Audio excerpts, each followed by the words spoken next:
dia 24 de maio, será o domingo de Pentecostes. E não é uma data que a Igreja Universal determinou. Às vezes você ouve a gente falar de campanhas aqui, e a gente diz assim: olha, domingo que vem vai ser o domingo disso, ou vai ser o domingo daquilo. É algo que Deus inspirou com base na palavra, e a gente faz uma campanha voltada para aquilo, para estimular a fé das pessoas. Mas o dia de Pentecostes, não. O dia de Pentecostes, de fato e de verdade, é uma data do calendário. O Pentecostes, ele acontece sempre, anualmente, 50 dias após a Páscoa. E não tem nada a ver com coelho nem chocolate. Se as pessoas tivessem ideia do significado da Páscoa, se elas fossem buscar entender, elas descobririam os erros da própria fé. Por isso que o diabo criou essa historinha de chocolate e coelho, justamente para desviar a atenção das pessoas, distraí-las em relação à palavra Páscoa. Porque se as pessoas forem realmente buscar o significado da palavra Páscoa, os olhos delas vão ser abertos, ou pelo menos elas vão entender muita coisa que a maioria das pessoas não entende. Porque Jesus morreu na sexta-feira, ressuscitou no domingo, que era o dia de Páscoa, comemorava-se a Páscoa, no domingo que ele ressuscitou. E depois que ele ressuscita, ele volta para os discípulos, ele é visto por cerca de 500 pessoas, mais ou menos 500 pessoas o viram. Jesus comeu com os discípulos, ou seja, ele não veio como uma alma penada, ele veio fisicamente, ressuscitado em glória. Ele convive com os discípulos, e nos primeiros 40 dias, depois da ressurreição, Jesus, ele então fala com os discípulos sobre o reino de Deus. São 40 dias falando do reino de Deus. Entendemos que para Jesus falar disso por 40 dias é porque era um assunto extremamente importante. No 40º dia, Jesus se despede e sobe para o céu. Fisicamente, eles veem Jesus subindo. E Jesus deixa uma ordem expressa. Quando eu falo se despedindo, é porque ele deixou uma ordem expressa, ordenando, não era opcional. Ele ordena que eles não saíssem de onde? De Jerusalém, até que a promessa se cumprisse. Ele fala: promessa que vocês ouviram de mim, não saiam de Jerusalém até que a promessa se cumpra. Que promessa era essa? A descida do Espírito Santo. Ou seja, o que aconteceu com Jesus no início do ministério dele, quando ele foi batizado nas águas por João Batista, que está escrito que o Espírito Santo veio sobre ele. Lembra quando em forma corpórea de uma pomba desceu sobre Jesus? Então aquilo que aconteceu com Jesus aconteceria com os discípulos. Quando Jesus recebeu o Espírito Santo lá no Rio Jordão, então ele e o Pai se tornaram um só. Pai, Filho, Espírito Santo, um só. E Jesus então fez o que fez nos 3 anos de ministério. Aquilo que aconteceu com Jesus teria que acontecer com os discípulos. O sucesso da missão de ir pelo mundo todo, pregar o Evangelho, fazer a obra que Jesus ensinou que eles fizessem, dependeria desse acontecimento. Por isso a determinação: não saiam de Jerusalém. Mas ele não disse vai acontecer daqui a 10 dias, porque Jesus subiu aos céus aos 40 dias, pós-Páscoa, e demorou mais 10 dias para ver a descida do Espírito Santo. Mas Jesus não falou vai ser tal dia, ele falou, é assim, façam a parte de vocês. Em outras palavras, estejam preparados. E é disso que eu quero falar com vocês agora,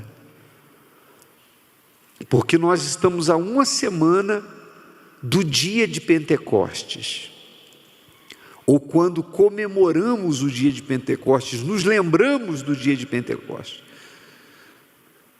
O Pentecostes já aconteceu, o Espírito Santo não vai vir, ele já veio, ele já está entre nós.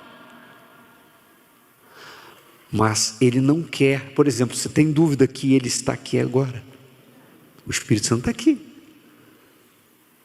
Mas ele não quer apenas estar entre nós, ele quer estar dentro das pessoas.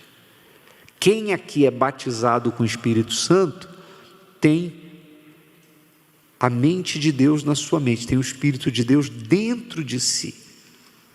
Se você não é batizado com o Espírito Santo, então ele está com você aqui agora, mas não está dentro. O que nós queremos que aconteça nesses dias? Que as pessoas recebam o Espírito Santo, que o Espírito Santo esteja dentro. Então o que você precisa? Todos, porque mesmo quem tem o Espírito Santo, a gente está vivendo uma semana de renovação de votos, de também preparação para ouvir a voz de Deus, mas principalmente quem não tem o Espírito Santo, o que você deve fazer? Você deve se preparar. Foi isso que Jesus, em outras palavras, disse para eles, que eles estivessem preparados. E como que eles se prepararam? Olha só, aqui, Atos capítulo 2, versículo 1. E cumprindo-se, que dia? O dia de Pentecostes. O que era o dia de Pentecostes? Antes da gente continuar. Pentecostes era o dia da festa das colheitas, em que o povo de todas as partes de Israel vinha para Jerusalém, e vinham pessoas de outras nações inclusive. A festa das colheitas era uma festa em que as pessoas vinham para trazerem os dízimos de suas colheitas. Então era um dia que as pessoas tinham como uma oportunidade para demonstrar, para expressar que Deus era o primeiro na vida deles. Então eles traziam os dízimos, traziam as primícias. Você sabe que os dízimos, quando você traz as suas primícias no altar, você está reconhecendo que Deus é o seu provedor. E eles faziam isso em forma de festa, de alegria. Deus é conosco, Ele abençoou, Ele deu a chuva certa, a chuva temporã, a serôdia, Ele fez a natureza trabalhar de forma perfeita, e nós tivemos uma colheita abençoada. Então, nesse dia, Deus escolheu esse dia, essa data, para derramar o Espírito Santo. Por quê? Por que não foi um dia antes? Por que não foi na semana anterior? Por que foi no dia de Pentecostes? Foi para nos deixar a lição, a mensagem, de que para uma pessoa receber o Espírito Santo, Deus tem que ser o quê? O número 1 na vida dela. Deus tem que ser o primeiro na vida dela. Então, eu vou falar de três passos importantes nessa preparação para o domingo de Pentecostes. Primeira coisa é essa lição que a gente tira aqui. Você tem que examinar, cada pessoa deve examinar a sua vida, o seu coração, e fazer essa indagação a si mesmo. Deus é o primeiro na minha vida. Ele está acima de tudo e de todos, de coisas e de pessoas. Porque se há algo dentro do seu coração, no pódio do seu coração, ocupando o primeiro lugar, se o seu filho é o seu tesouro, e você coloca ele acima de tudo, de marido, de tudo, de Deus, de tudo, você diz assim, por fulano eu faço qualquer coisa. Se você coloca algo, se você coloca alguém, se você coloca um bem, se você coloca um título, não sei, tem gente que o que mexe com uma pessoa e leva ela a errar, às vezes não tenta outra, porque cada ser humano é diferente, é único. Então tem gente que coloca o marido, coloca a esposa, coloca o namorado, a namorada, o filho, a profissão.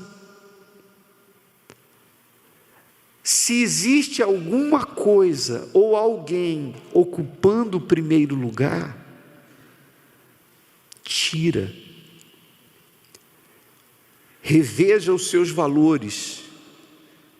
Reconstrua o seu altar dentro do seu coração e dê a Deus a devida honra. Ele tem que ser o primeiro, ele tem que estar em primeiro lugar. Amém? Então, quando fala cumprindo-se o dia de Pentecostes, ou seja, cumprindo-se o dia em que as pessoas demonstravam que Deus era o único Deus e o primeiro na vida delas. Vírgula, aí vem, estavam o quê? Todos concordemente no mesmo lugar. Que lugar é esse? Você sabe que em Jerusalém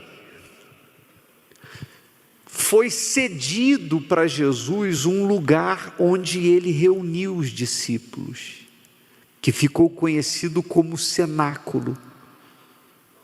Inclusive ele fez a ceia com os discípulos antes da sua prisão, lá no cenáculo. Então, aquele lugar em Jerusalém ficou como sendo o cantinho deles, a igreja deles, o lugar onde Jesus reuniu eles. Então, ali era um lugar especial para os discípulos.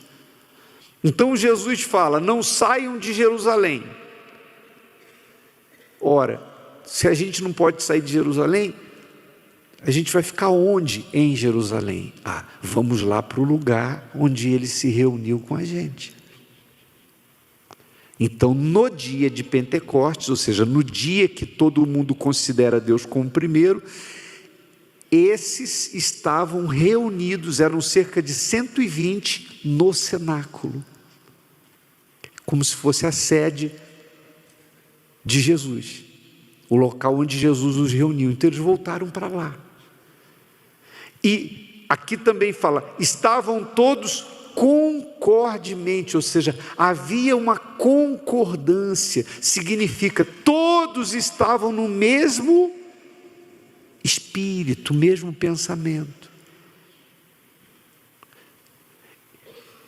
Certamente muita gente que estava na cidade para aquela cerimônia religiosa devia estar envolvida com outras coisas, com a emoção, mas esses discípulos, que eram cerca de 120, 10 vezes o número dos 12 apóstolos, né? Eles estavam ali em concordância, certamente em oração, eles estavam em comunhão, eles estavam separados da cidade, e ali. Então, essa é a segunda dica, né? Essa semana você deve procurar mais do que nunca ficar em espírito de oração, em concordância, limpando a casa, verificando a sua própria vida. O que tem que eu preciso tirar? O que falta acrescentar? O que eu posso estar pensando, falando, fazendo? O que não está agradando a Deus? Então é semana de você limpar a casa, colocar Deus em primeiro lugar. Primeira coisa, colocar Deus em primeiro lugar, ou verificar se Ele está em primeiro lugar. Segunda coisa, limpar a casa, tirar tudo aquilo que você perceba que pode não estar agradando a Deus. E terceira, buscar a Ele com toda a sua força nessa semana.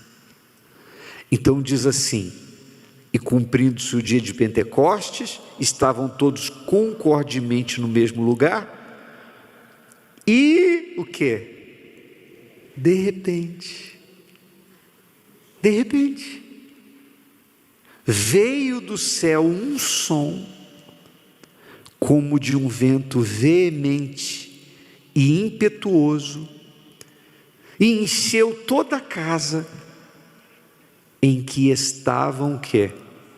Assentados. Encheu. Todos aqueles que estavam ali dentro, naquele momento, começaram a falar em línguas e foram selados, batizados pelo Espírito Santo. Dali saiu para o mundo o Evangelho a toda a terra, a todas as nações, como Jesus mandou que eles fizessem. Ali começou a igreja, em Pentecostes. Então esse é o acontecimento mais importante para nós. Não há nada relacionado a benefício da fé que supere essa dádiva, receber o Espírito Santo.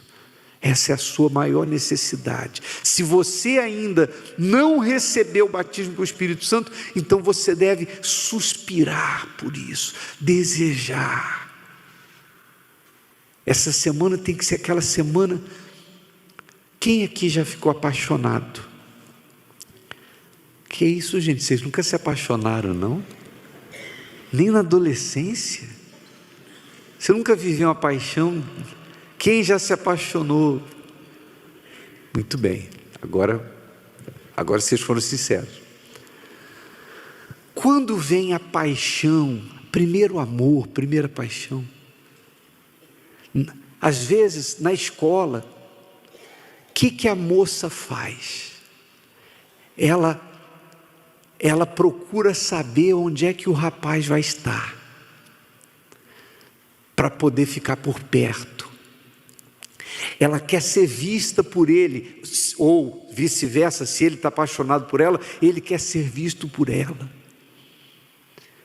Ela procura conhecer, ela procura alguém que conhece ele, fala assim: vem cá, você conhece? Fala, me apresenta para ele. A pessoa começa a querer chamar a atenção, sim ou não?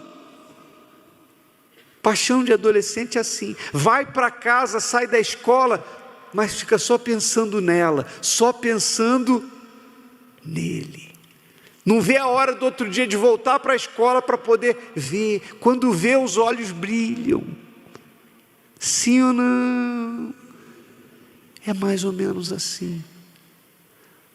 Quando a pessoa quer o Espírito Santo, ela fica assim: meu Deus, o que eu faço para agradá-lo? O que eu tenho que tirar da minha vida? O que eu vou fazer? Eu vou jejuar? Eu vou orar de madrugada? Eu vou fazer isso? Eu vou fazer? O que eu vou fazer para atrair o Espírito Santo?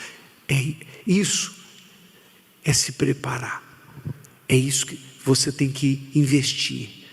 Porque domingo que vem, o Bispo Macedo vai estar lá no cenáculo, nesse lugar em Jerusalém. Eu não sei se tem imagem aí do cenáculo, mas o Bispo Macedo vai estar lá em Israel, lá em Jerusalém, e de lá ele vai ministrar para que em toda a Igreja Universal, no mundo inteiro, haja batismo com o Espírito Santo.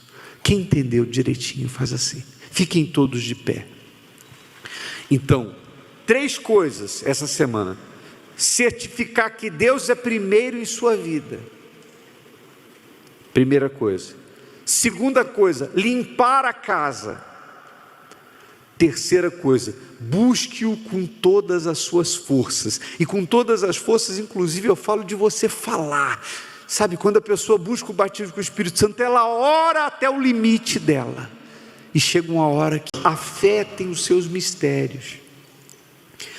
E o que eu vou ler agora serve para todos nós que estamos aqui, mas especialmente para você que veio aqui na frente porque está carregando consigo algum tipo de ansiedade, ou uma dúvida, ou uma sensação de que não está sendo ouvido, de que você está orando e não está acontecendo, a promessa não está se cumprindo. No que diz respeito àquela batalha que nós falamos desde domingo passado, né? A Bíblia diz que houve guerra entre o povo de Israel e os amalequitas. E Josué e os soldados foram para o campo de batalha. Mas Moisés, Arão e Hur, esses 3, foram lá para o monte fazer a parte espiritual, porque na nossa vida é assim, existe a parte física, a parte humana, né? O esforço humano, você tem que fazer a sua parte. Não adiantava, por exemplo, Moisés ir para o monte estender as mãos e falar: Deus nos dá vitória sobre os amalequitas, se Josué e os soldados não fossem lá para lutar. Então Moisés, Arão e Hur, quando Moisés estendia as mãos, ele estava fazendo a parte espiritual. E Josué, com os soldados, a parte humana, a parte física. Eles estavam lá batalhando contra os inimigos. E a Bíblia diz que, à medida que as mãos de Moisés iam cansando, então, pesando, ele abaixava as mãos, e quando ele abaixava as mãos, os amalequitas começavam a prevalecer contra Israel. E aí Arão e Hur ajudavam para manter as mãos de Moisés levantadas, e quando Moisés levantava as mãos, então o exército de Israel começava a prevalecer na guerra contra o exército dos amalequitas. Veja que o físico depende do espiritual. E aí eles seguraram as mãos de Moisés até que a batalha acabasse, e a Bíblia diz que o exército de Israel desbaratou, ou seja, venceu o exército dos amalequitas. E aí tem uma coisa interessante aqui em Êxodo 17, a partir do versículo 14, que diz assim, ó: então disse o Senhor a Moisés: escreve isto para a memória num livro, e relata-o aos ouvidos de Josué, que eu totalmente hei de riscar a memória de Amaleque de debaixo dos céus. Ou seja, Deus mandou Moisés escrever num livro para memória, para que isso não se esquecesse, para memória, para não esquecer, que eu hei de riscar totalmente a memória de Amaleque. Ou seja, Amaleque era uma nação, era um povo que vivia fazendo guerra contra Israel, que se levantava contra Israel. Então Deus mandou deixar num livro escrito que ele iria riscar a memória de Amaleque de debaixo dos céus. Continua. E Moisés edificou um altar, ao qual chamou: o Senhor é o quê? É a minha bandeira. Continua. E disse: porquanto jurou o Senhor, haverá guerra do Senhor contra Amaleque de geração em geração. Não parece assim contraditório?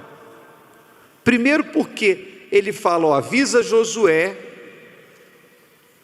que eu vou riscar a memória de Amaleque de debaixo do céu. Ou seja, essa nação não vai mais existir. E realmente hoje, por exemplo, alguém sabe onde fica Amaleque? Você sabe onde fica Israel, mas e Amaleque? Alguém já viajou para a terra dos amalequitas? Essa nação não existe. Deus cumpriu o que ele... Mas mesmo depois daquela batalha, essa batalha que Moisés levantava as mãos, que Josué lutou lá embaixo, outras batalhas existiram. Na verdade, Amaleque só foi ser destruído totalmente lá na frente, nos dias do rei Davi. De fato e de verdade, geração após geração teve batalha. Israel, amalequitas, Israel, amalequitas, Israel, amalequitas. Mas chegou o momento em que essa promessa se cumpriu. Não se cumpriu naquele momento. Mesmo que Moisés levantou o altar, mesmo que ele apresentou a oferta, porque depois que eles tinham vencido a batalha, ele levantou um altar com base nessa promessa de Deus e disse: o Senhor é a minha bandeira. Quer dizer, o Senhor é a minha causa. Quando você fala, isso aqui é a minha bandeira, é a minha causa. Ou também significa, o Senhor vai adiante de mim, porque a bandeira sempre vai na frente da guerra, do exército. O Senhor vai na minha frente, Ele é a minha bandeira, é nele que está a minha confiança. E ele levantou uma oferta, aliás, ele levantou um altar e apresentou uma oferta. Mas depois, os amalequitas voltaram a fazer guerra contra Israel em outras gerações, até o dia que acabou. O que significa isso? Significa dizer o seguinte, que nós, em determinados momentos, vamos ver promessas de Deus, da palavra de Deus para nossas vidas, não se cumprindo naquele momento. Tem coisa que você vai buscar e você vai de repente ter experiência, tem promessas que você vai buscar e você vai ter experiência com o cumprimento daquela promessa no início da sua caminhada da fé. Mas tem coisas que de repente você vai ficar anos buscando e você não viu ainda se cumprir. E daí? Não se cumpriu, mas não significa dizer que não vai se cumprir, porque quem fez a promessa é fiel. Aliás, Paulo disse uma coisa muito interessante também. O apóstolo Paulo disse assim: em parte conhecemos e em parte profetizamos. O que significa isso? Em outras palavras, é como se Paulo dissesse o seguinte: tem coisa que eu prego que eu já vi acontecer, e tem coisa que eu prego, mas eu não vi acontecer, mas eu profetizo. Profetizar isso vai acontecer, assim diz o Senhor, e vai acontecer. Então, se o apóstolo Paulo, com toda a sua comunhão com Deus, disse que tinha coisas que ele já tinha visto, e outras ele só profetizava porque ele não tinha visto ainda, imagine a gente. Então tem coisas na sua vida que você de repente diz assim, isso aqui eu já vi, essa promessa aqui já se cumpriu, graças a Deus, dê testemunho. Mas eu estou lutando pela minha família e eu ainda não vi. Profetize, porque vai acontecer. Não abaixe as mãos, não deixe de levantar o altar, não deixe de confiar, porque o que ainda não aconteceu, vai acontecer. Bispo, mas quando? Não sei, eu não sei, mas eu só sei que quem fez a promessa é fiel. Então, quando você pensa assim, a ansiedade acaba, porque a ansiedade é inimiga da fé. Se você é aquela pessoa que vive ansiosa, a ansiedade é filha da dúvida e inimiga da fé e atrapalha a fé.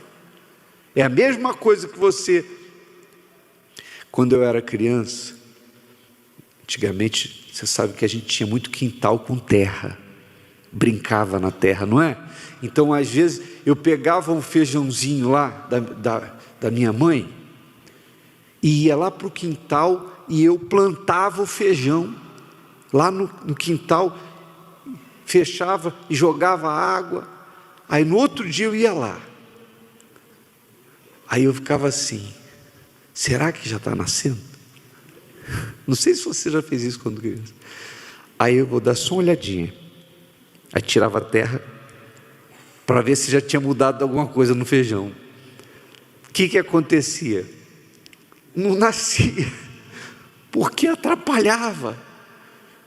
Eu queria ver se estava acontecendo alguma coisa, e quando você planta, você tem que confiar na natureza, você tem que crer que o processo vai ser feito. Joga lá na terra, lança a semente, joga água, deixa, daqui a pouco quando você vê que não, o feijãozinho começa a brotar. Sim ou não? Mas tem gente que com Deus às vezes é assim, ela ora, ela diz, eu entrego na mão de Deus, mas coloca a cabeça no travesseiro e não dorme. Ela fala, está tudo no altar, está tudo na mão de Deus, mas age com ansiedade, abre a boca para confessar a derrota. Então, não tem como a fé funcionar. A fé, quando você tem os seus olhos voltados para a palavra, então você entrega no altar e confia em Deus. Se Deus disse para Moisés, eu vou riscar totalmente a memória de Amaleque de debaixo dos céus. Aconteceu nos dias de Moisés? Não. Aconteceu nos dias de Josué? Também não, mas lá na frente aconteceu. Eles não viram, nós vimos. Hoje não tem mais amalequita, Deus riscou a memória deles de fato, de verdade. Então a palavra de Deus vai se cumprir, não importa o que você esteja vendo, não importa o que você esteja sentindo, não importa o que você esteja ouvindo, não importam as circunstâncias, o que importa é o que está escrito na palavra de Deus. Os céus e a terra passarão, mas a minha palavra não vai passar. Por isso que a gente canta, somente olhar. O que é olhar? Olhar para Deus. Você não pode ver Deus, Deus é Espírito. Olhar para Deus é olhar para a palavra. Então, aqui acaba, quando você olha para a promessa, a ansiedade acaba. Como foi dito essa semana, que esse problema seja riscado de debaixo do céu, que não haja mais esse problema, que ele não exista mais. Nós não fazemos isso, meu Deus, com base nos nossos caprichos, como criança birrenta que diz eu quero porque quero, mas nós fazemos com base na tua promessa, meu Deus. Nós estamos buscando o cumprimento da tua palavra. Tem pessoas aqui que estão neste momento levantando um problema, um pedido, um papel no qual ela escreveu o Amaleque dela, e é o problema na família, é o vício que está lá no filho, sabe, o divórcio que está, meu pai, rondando esse casamento, a traição, o adultério, é um problema de saúde que aos olhos humanos não tem mais cura, há um desengano, meu Pai, não há o que os médicos fazerem mais. Eu não sei qual é o problema, em que área, talvez seja uma dívida que pareça impagável, talvez uma falência que pareça inevitável, mas nós cremos que o Senhor é o Deus do de repente, o Senhor é o Deus dos impossíveis, meu Pai, e os nossos olhos estão voltados para a Tua Palavra. Então não interessa, meu Deus, o que o homem disse, não interessa o que o papel lá de fora esteja escrito, seja um exame, seja, meu Pai, um papel de um documento da justiça que diga que a causa está perdida, não importa. O que importa para nós é a Tua Palavra, é o que está escrito na Tua Palavra, e nós cremos, meu Pai, que o Senhor tem cuidado de nós. O Senhor não falha, o Senhor é aquele, meu Pai, que os céus e a terra passam, mas a palavra do Senhor não passará. Então agora, meu Deus, levanta-te em nosso favor, assim como quando Moisés levantou as mãos, o Senhor foi com a espada dos soldados de Israel, o Senhor fez desbaratar, meu Pai, os inimigos ao fio da espada de Israel. Então agora também, meu Deus, envia os Teus anjos. Nós estendemos as nossas mãos e profetizamos: envia os Teus anjos na casa, no trabalho, nos caminhos, lá no hospital onde tem um ente querido, meu Pai, debilitado, internado, onde começa e onde termina o problema desta pessoa, o Senhor sabe. Então, meu Pai, envia os Teus anjos, e se existe algum mal atuando por detrás disso, se tem um demônio, se tem um espírito maligno, o espírito da depressão, o espírito da ansiedade, o espírito do vício, o espírito da dor, o espírito da dúvida, o espírito do medo, em nome do Senhor Jesus, ele seja arrancado agora, ele seja repreendido agora. Todos os amalequitas caiam por terra agora. Coloque as mãos sobre a sua cabeça agora. Isso, eu repreendo esse espírito de amalequita que vem se levantando nessa família de geração em geração, causando os mesmos problemas, as mesmas doenças, os mesmos fracassos, a mesma depressão, o espírito da morte, o espírito do suicídio, tudo que vem se levantando contra a família desta pessoa, contra a vida dela, todo o amalequita que vem se levantando contra ela, a dor que está neste corpo, a doença que está neste corpo, o vírus, a bactéria, seja lá o que for que estiver atuando no corpo, na mente, na vida desta pessoa, eu repreendo e ordeno que saia agora. Diga assim: todo mal, toda ansiedade, toda dúvida, todo mal que estiver na minha vida ou na minha família, eu repreendo agora e ordeno agora que bata em retirada. Diga em nome do Senhor Jesus, tire as mãos expulsando e diga: saia e não volte nunca mais. Agora levante as suas mãos, entregue para Deus, acabou. Você vai falar: Senhor, assim como o homem do campo lança semente na terra, rega, planta, depois rega, cuida, crendo que na hora certa ela vai germinar e vai nascer e vai crescer e vai frutificar. Fala: meu Pai, assim eu descanso na Tua palavra, porque eu sei que ela não vai falhar. Fale com Deus, faça a sua oração, entregue tudo para Ele, entregue os seus anseios para Deus agora, porque tudo está no altar, e que o Senhor traga, meu Pai, a salvação, ministre a paz, porque quando a alma, ela sabe que está guiada pelo Espírito Santo para o céu, a salvação, então não há desassossego, a alma tem paz, e é isso que nós ministramos para este povo agora, a paz. E quando essa pessoa retornar para o lugar dela, meu Pai, deixar aqui no altar o problema, ela vai voltar lúcida, em paz, pronta para receber a direção do Espírito Santo, a Tua palavra. Nós entregamos tudo em Tuas mãos, meu Deus, e temos a certeza que o Senhor cuida de nós, em nome do Pai, do Filho e do Espírito Santo, e todos os que creem digam amém. Graças a Deus. Está ligado?